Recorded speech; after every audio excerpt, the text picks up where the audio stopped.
Next up on our quarterback capsule is senior quarterback Drew Lock out of Missouri, who finished his senior season with 3,498 yards, 28 touchdowns, and 8 interceptions. And our buddy Marvin knows a little bit more about Drew Lock than most people do. We'll go check that out now.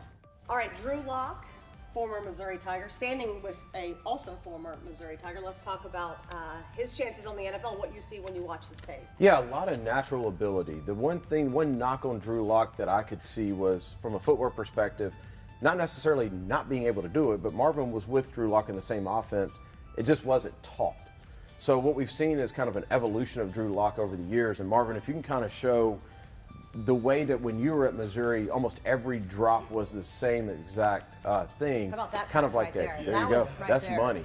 So basically, any concept that was in our quick game to intermediate to deep game, we pretty much had the same drop. It was called a cheated one. So we'll just catch a snap here, slide our feet, and keep our good, nice base, get our shoulder out. So wherever we're throwing the ball, we ran a lot of option routes. So the receiver had a three-way go. So we had to just be patient, sit back on that back foot, and whatever he decided, be ready to rip it.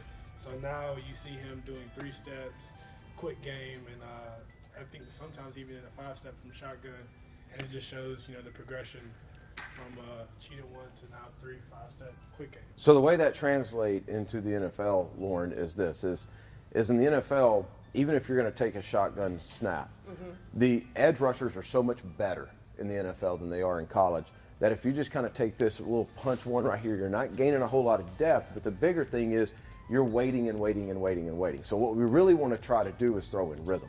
And we saw Drew Lock do that a little bit more this past year, to where now the drop is a little bit more of a pace 3, meaning I'm going to pace out based on what the route is. So if I've got a shorter route, it may just be a 1, 2, 3 real quick. If I've got a longer route, it's a little bit more development of a 3.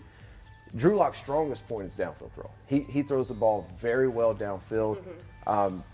The big concern that I have is what's going to happen when you put him under center.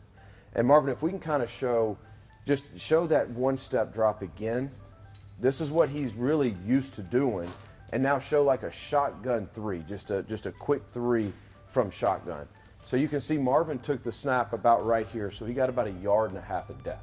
So if we're under center, we want to try to drive to 4 or 5 yards. It's a completely different drop. And so when you drive, a lot of times you'll hit that last step, right, and you've got so much momentum that you'll get this shift. And so what I'm interested to see through his pro day and what they'll show, I know they're working on this, I know his quarterback coach, I know they're working on this, is they'll show how stable he is at the top of that drop and can he deliver a ball in time. If he can, I think Drew Lock's got a chance to be very good. Elite arm talent, elite arm strength, just a lot of question marks in my mind. Marvin, how tall are you? 6'2". 6'2". So Drew happens to be one of the bigger guys that we'll talk about today at 6'4", 225. Is that the ideal body type? If you had to build one size and weight-wise, where would they fall? That's interesting because we're going to talk about a variation of sizes, all the way Right. from Kyler Murray to Daniel Jones. Ideally, I want 6'2". I think that's about perfect, 6'1", 6'2". The bigger you get, the longer you get in your mechanics. Sure. And so if I'm 6'6", in some cases, where my backstroke's going to be longer, and so it's going to cause the opportunity for more dysfunction, if that makes sense. Is the shorter guys just real quick and explode. Longer guys, once it starts going wrong, it's hard to reel it back in. In terms of Drew Lock and where he ends up going in this year's draft, the Jags at 7. Would assume he's not an early first-round guy, but maybe a later first-round guy. As long as he can prove he can take a snap under center, which Coughlin wants to do, and come off the play action, second round, I'll take him.